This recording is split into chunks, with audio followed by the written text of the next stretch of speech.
So it's been about a week since I posted my last video, and I'm trying to do like a video a week at least. And I'm trying to figure out where I'm trying to go, or make sure it looks okay and that it's an explanation of what I'm trying to do. You know what I'm saying? So this is going to be about the time that I turned 18, and a month after I turned 18, my father committed suicide. So October of 2006, it was, I'm trying to remember the exact date. I'm not gonna lie, I don't remember. I do remember it was a weekday. I'll come back to the date, Yeah, I do. It's just one of those things you really don't talk about that much, I can honestly say. But the way I'm trying to go about this is to give, from that time up until the present time, to right now. And, I came home from school, and my uncle was there, which is my father's brother. And, I'm like, my father was in his truck, in his Jeep. And I'm like, well, yeah, so he was like, well, I'm sick of that. So with your sisters for a little while. Now, mind you, my father was a triple amputee. Both legs and a wrist had been amputated due to gangrene. He was a diabetic. With his wrist, one of the orderlies dropped him when they were trying to put him in a bed, and they dropped him on his wrist. Well, they dropped him, and when he fell, the way his wrist was, he wouldn't open his hand, so they ended up having to amputate that. And where we lived, we were going down the road, because my sister lived about 10, 15 minutes away. It probably wasn't even that long. And the way the road is, it was a little section off to the side that you could go off and just, I won't say park because it was woods and trees, but it was just where you could pull over if you had to. That's a better word to say. And that's what they did. I followed them in my car. I had a van that my parents had gave me once I had got my learners, because, when I was growing up, you get your learners, you could drive to work and you could drive to school, and that was it. So, I was following them, and they pulled over, and then my father was like, just go on ahead, and that's what I did.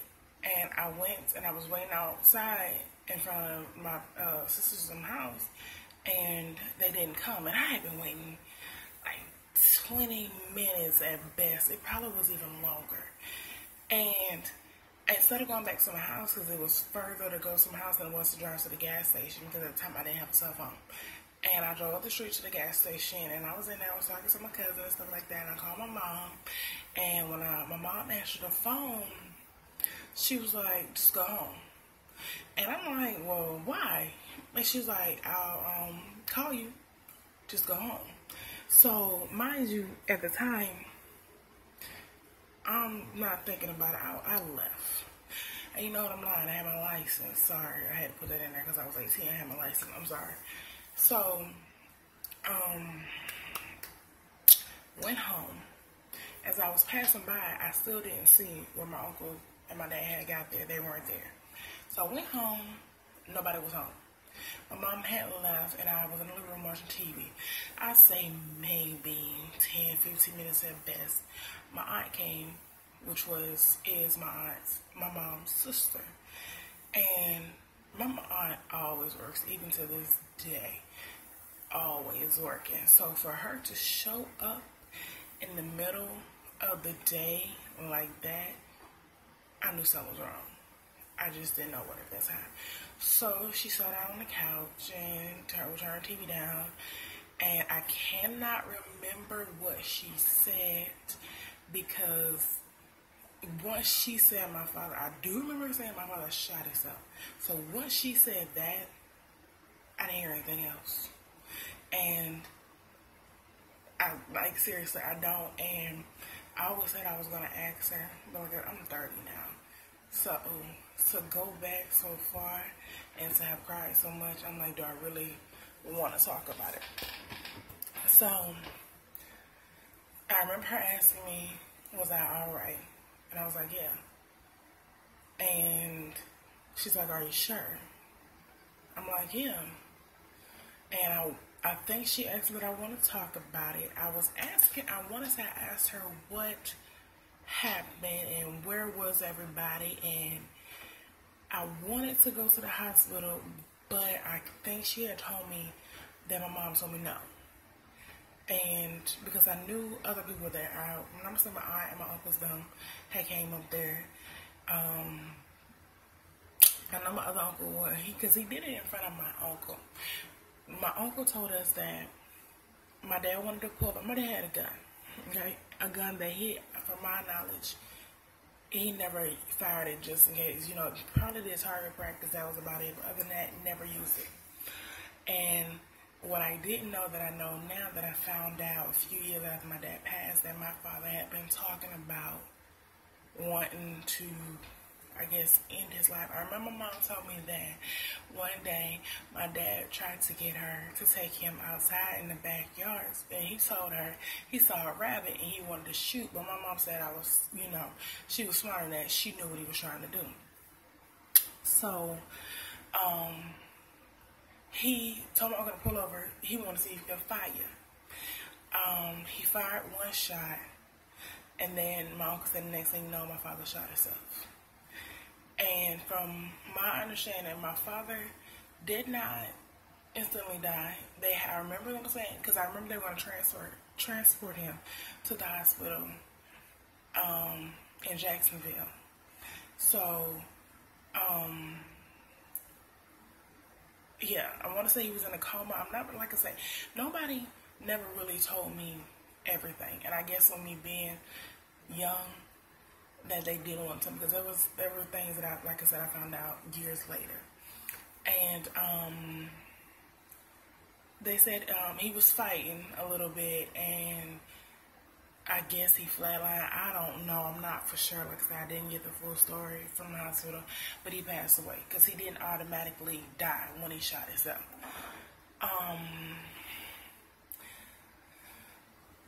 That's what I remember. So my aunt and I just sat there for a long time. I don't remember what happened after that. I don't remember when my mom came home. I do remember falling asleep. We were all in the living room. I remember falling asleep. And when I woke up, I remember my mom and my aunt were talking.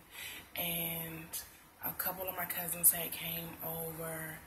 And I remember my one cousin in particular, the aunt that came to the house, her daughter, she called and she was crying, and she had just found out, because I can't remember where she was.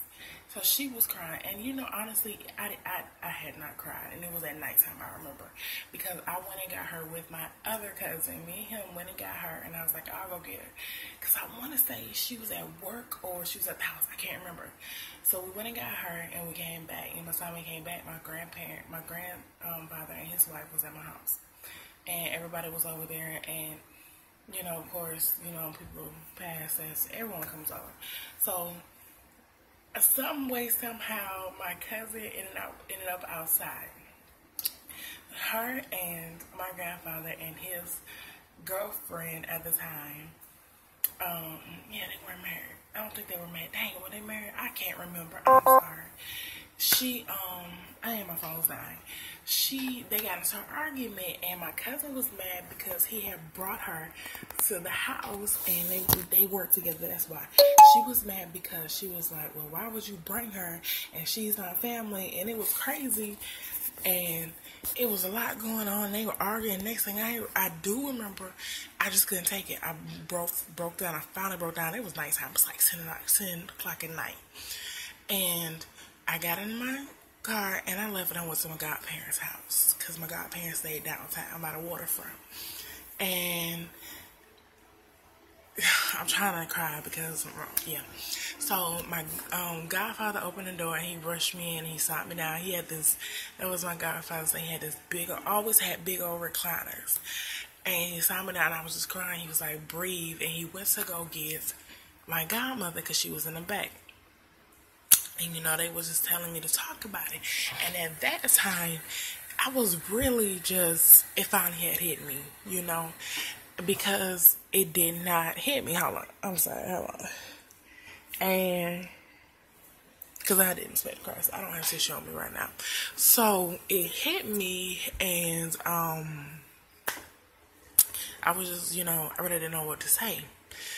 I remember my godmother had called my mom, and she was telling her that I was okay because I just left. I didn't tell anybody where I was going. I left. And I'm like, y'all arguing about something so stupid, and my dad's dead. You know what I'm saying? So that's how I felt.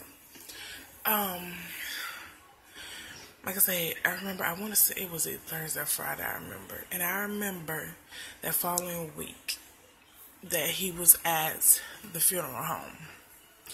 And I wasn't going to go see him because I didn't want to. My godmother asked me, my godmother worked at this time, she worked for the funeral home. So she was like, you want to go? And I'm like, no. She's like, okay. So I called her, I want to say it was that Tuesday, and I was like, okay, I'll go. And she was like, okay, I'm glad. You need to go. You need to get your closure. So we went in, and they took the smell of the, I don't know, what the embalming fluid, is that what it is? It's so strong because he was still in the, is it the mortuary part or what a cooler? I'm not for sure what it's called. That's where he was. He was laying on the slab. He was wrapped in plastic up to here. All you saw was his face. And I don't know how long I can't remember how long it was. So his mouth was a little open, and I wanted to kiss him, but I touched him first, and he was so cold. So I was like, okay, yeah, no, I couldn't do it. And I touched his face, and, you know, that was it. I left out. And the hardest part that I don't think people understand is you have to know that, you know, that person's not coming back at all. You know what I'm saying? And that really hit home because when he was at the hospital, I didn't get to see him. So when I went there and saw him, it was like, okay, he's not coming back. You know, I knew for sure that then, okay, you always have this, that, you know, you gotta be, I'm the type of person, I gotta see it to believe it. Because when he first passed, I didn't want to believe it. I'm not gonna sit up here and lie. I did not want to believe it. That's another reason why I ended up going to see his body, because I didn't want to believe it. And it was hard. It was rough. It really was. And to lose your father at such a young age, I wasn't prepared. I wasn't prepared because I can't even tell you the last time my father said I loved you. That was the hard part. I wasn't even sad when this happened. I was angry. And I was angry for a very long time. When I say I was even angry when I had my son. And I had my son when I was 19, 20. I don't know. 19 going on 20, something like that. Like, seriously. And I remember when I found out I was having a son, my son's father was with me, and I started crying, and I cried harder and harder and harder, and he was like, I know it's gonna be okay. He even knew why I was crying so hard. It was because